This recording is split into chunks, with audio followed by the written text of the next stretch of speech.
Bonjour à tous.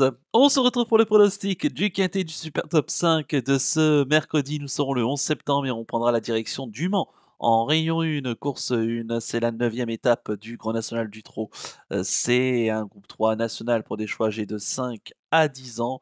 Il y aura un recul de 25 mètres pour ceux qui ont gagné plus de 245 000 euros, 50 mètres pour ceux qui ont gagné plus de 439 000 euros. Il y aura 2 950 mètres à parcourir et ils seront 16 au départ de la course avec 6 chevaux au premier poteau. Il y en aura 7 au second, 6 pardon au second et 4 qui vont rendre 50 mètres. Bon, écoutez, on a un beau plateau en perspective, hein. Le Mans qui est une piste corde à gauche avec des tournants serrés, des grandes lignes droites. Bon, toutes les tactiques sont à peu près possibles, hein, sur cette piste du Mans. Donc voilà, même si pour les 50 mètres, ce sera pas non plus une grosse évidence, mais voilà, je pense qu'on peut quand même revenir de l'arrière. Juste avant de vous donner mon pronostic, comme d'habitude, n'oubliez pas de liker la vidéo, de partager la vidéo, de commenter également la vidéo et de vous abonner à la chaîne si ce n'est pas déjà fait par avance et je vous en remercie. Et je vous rappelle également que grâce à mon partenaire Génibet, pour les personnes qui n'ont pas encore de compte Génibet, profitez de l'offre de bienvenue, hein, jusqu'à 250 € de bonus de bienvenue. Vous avez mon lien pour vous créer un compte dans la description, de la vidéo et puis, bah, pour avoir toute explication en détail de l'offre de bienvenue, hein, des 250 €, eh bien, rendez-vous en description de la vidéo, mais aussi sur la page principale de ma chaîne YouTube. Il y a une vidéo qui est dédiée, qui vous explique tout et si vous avez la moindre question, n'hésitez pas à me contacter par mail qui se situe en bas de la description de la vidéo. Allez, j'ai tout de suite et rapidement vous donner mes 7 préférés tout en sachant qu'il y aura un cheval de regret. J'ai retenu en tête le 9, Hymne du Gers, le pensionnaire de Jean-Michel Bazir, qui en naissant entraîneur de river, il sera déféré des 4 pieds.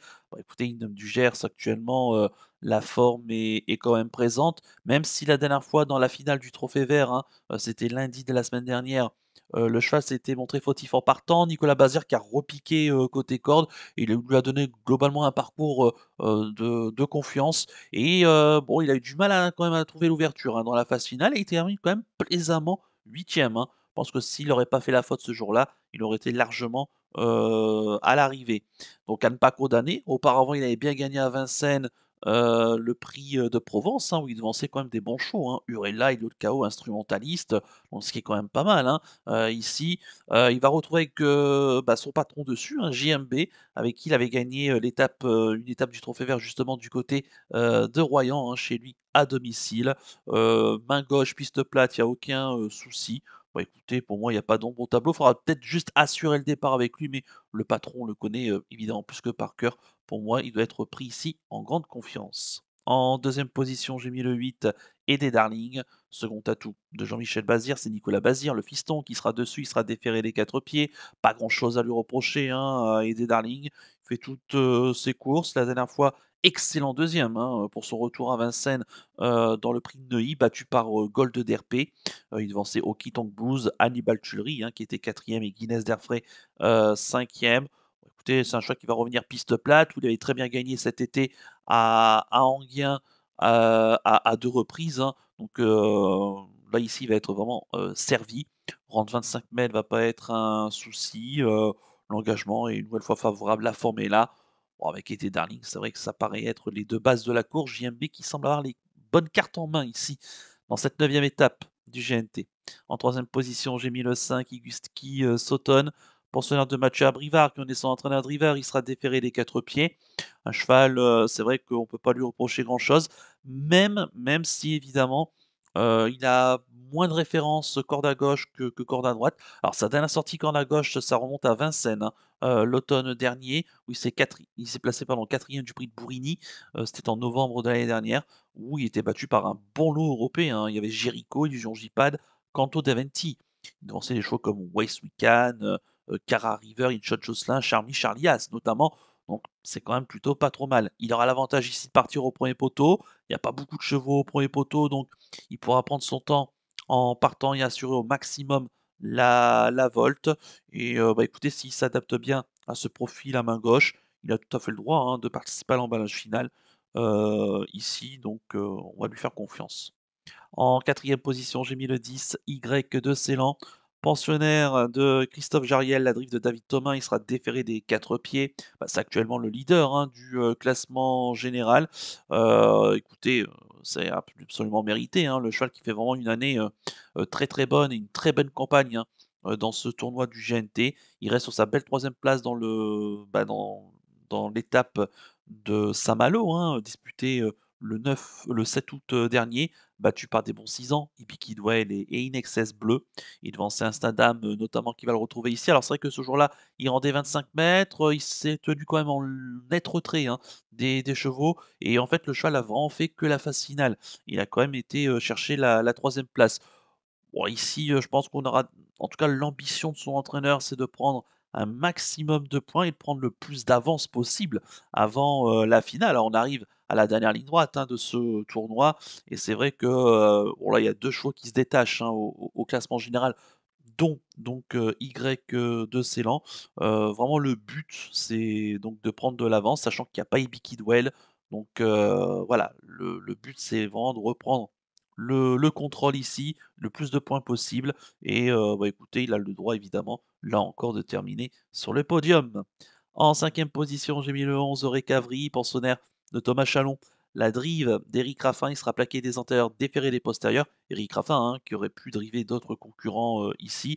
On a plutôt choisi donc, Recavry, qui reste sur une faute, hein, la dernière fois à Mons en Belgique au début du mois d'août, dans un prix où ce jour-là il, venait très vite, hein, dans le tournant final et malheureusement il s'est trompé. Il est venu tellement vite qu'il s'est trompé et il aurait certainement d'ailleurs disputé les premières places, hein, ce jour-là. Et alors il revient ici, à main gauche, hein, enfin en tout cas il revient ici, sur un profil qu'il va aimer, hein, profil plat. Il avait été, 3e de l'étape, du GNT du Croisé-la-Roche le 22 mai dernier, remporté justement par Hippie Kidwell, hein, et Hino du Lupin qui était, 2e dans un chrono, absolument, de folie, hein. Ce jour-là, on avait battu, sèchement le record de la piste. Bah, écoutez, Eureka Avery, avec un bon parcours, l'engagement qui est quand même pas nul aux 25 mètres, s'il se fait bien ramener, il a là encore le droit de participer à l'arrivée. En 6e position, j'ai mis le 12 Hidalgo Desnoë, pensionnaire de Stéphane Provost. La drive de Benjamin Rochard, il sera déféré des antérieurs. Bah, c'est vrai que l'engagement au plafond des 25 mètres est quand même très intéressant. Le cheval qui est vraiment revenu au top de sa forme, hein. Il a été 2e cet été du prix de la Concorde remporté par le bon Espace Winner. Et puis ensuite 2 victoires, hein. Une à Grenade-sur-Garonne dans un Grand Prix en devançant El Greco Bello notamment et un certain Idéal du Rocher. Et dernièrement à Divonne-les-Bains, dans le Grand Prix de Divonne, et ben, écoutez, il a, très bien gagné là encore, repoussant le bon Inato, Pierre J. Bon écoutez ici, c'est vrai que le cheval a sans doute été préparé pour cette course. On a fait appel à Benjamin Rochard. Ah et moi je l'aime bien, hein, c'est vrai qu'il est revenu au très bien et bah, avant coup, c'est la meilleure chance des Provos ici au départ. Le cheval qui a sans doute été vraiment on a tout axé, sur cette course, donc méfiance. Et enfin en 7e position, j'ai mis le 3 Instadam, pensionnaire d'Éric Bondeau, la drive de Franck Nivard, il sera plaqué des antérieurs, déféré des postérieurs.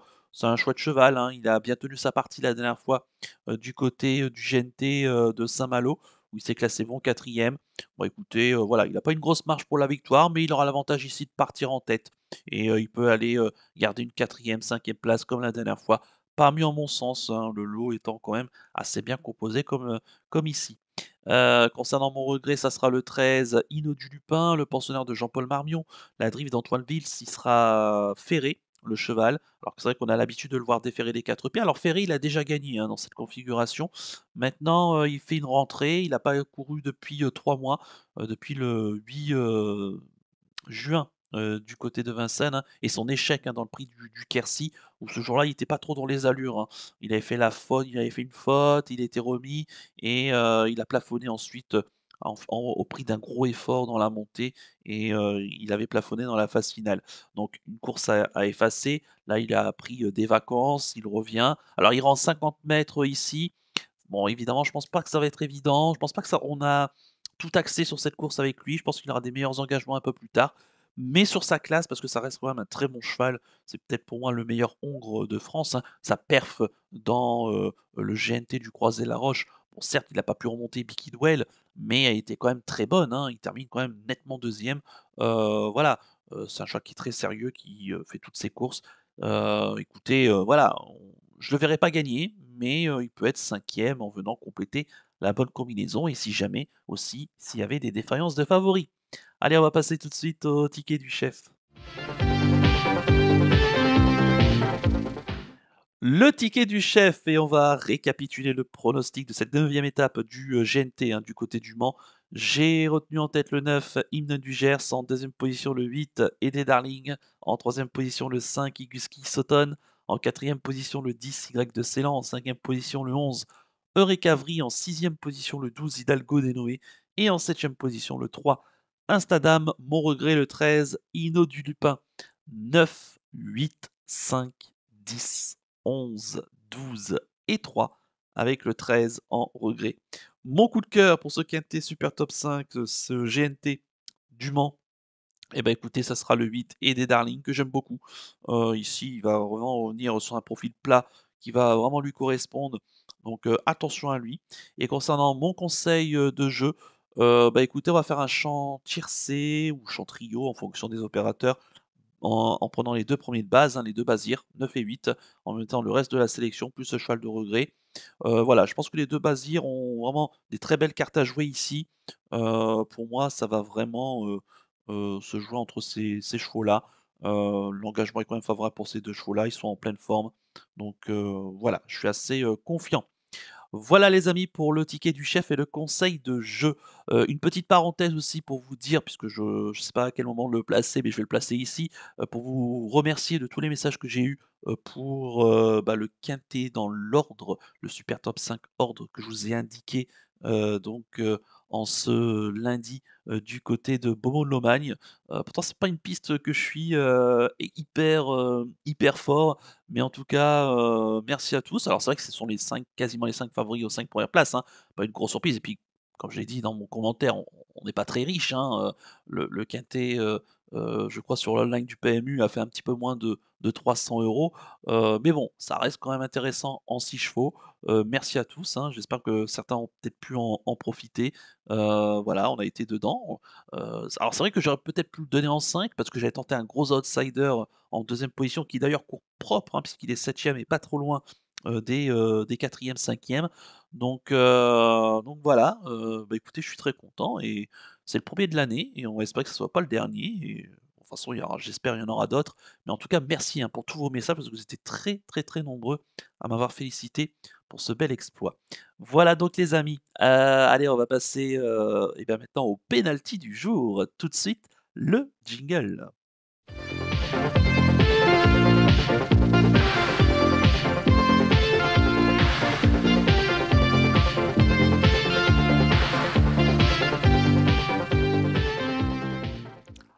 Le penalty du jour, auparavant, va venir sur la belle victoire de Villa Castello ce lundi, hein, du côté de Saint-Cloud. En plus, d'avoir donné le super top 5 dans l'ordre et le quintet dans l'ordre en 6 chevaux, et ben, on a donné Villa Castello à la gagne. Il y avait un petit peu moins de 4 contre 1. Le Chac a gagné courageusement, hein, au passage du poteau. Bon, c'est vrai qu'elle tournait autour du pot et sur sa dernière course, c'est vrai qu'il était difficilement heu, envisager de l'avoir battue ou presque battue. Donc en tout cas, voilà, elle gagne, elle ouvre son palmarès enfin. On va voir si, elle va pouvoir confirmer dans les semaines à venir, mais en tout cas, j'espère que vous en avez là encore profité. En espérant que ce mardi, Celtic du Calon, du côté, d'Auteuil, va pouvoir nous confirmer cette série et pour ce mercredi, nous serons, le 11 septembre et bah, écoutez, je vais rester au Mans et je vais rester dans le GNT, le quintet Super Top 5 avec le 109 Hymne du Gers que j'aime, beaucoup. Voilà, le cheval, la dernière fois, il a tout montré, sa forme après avoir donc, être parti au galop dans la finale du Trophée vert et je serais quand même déçu ici, s'il ne termine pas, tout près, de la gagne, surtout que c'est JMB, le patron qui est dessus. Donc le 109 Hymne du Gers en Réunion 1, course 1 dans la course du quintet Super Top 5 du côté du Mans. Voilà donc pour le penalty du jour. Il ne me reste plus qu'à vous remercier, que vous c'était évidemment bonne chance pour les paris. Merci à tous pour votre fidélité. 2 rendez-vous, tout d'abord dans la journée de ce mardi, ça sera en toute fin de journée, hein, même en soirée, avec le pronostic, enfin le championnat GNT des pronostiqueurs, hein, qui fait évidemment son retour. Donc en ce mardi soir avec tous les youtubeurs et issus de groupes Facebook qui vont, bah, revenir, hein, pour vous donner une base, un coup de cœur, un outsider et également un penalty, du jour, sur la Réunion du Mans. Donc, je compte évidemment sur vous pour, soutenir un maximum cette vidéo et je vous donnerai également rendez-vous ce mercredi, hein, à partir de 13 heures sur ma chaîne, YouTube en direct pour, eh bien, les derniers conseils et le commentaire en direct de cette neuvième étape du GNT, du côté, du Mans.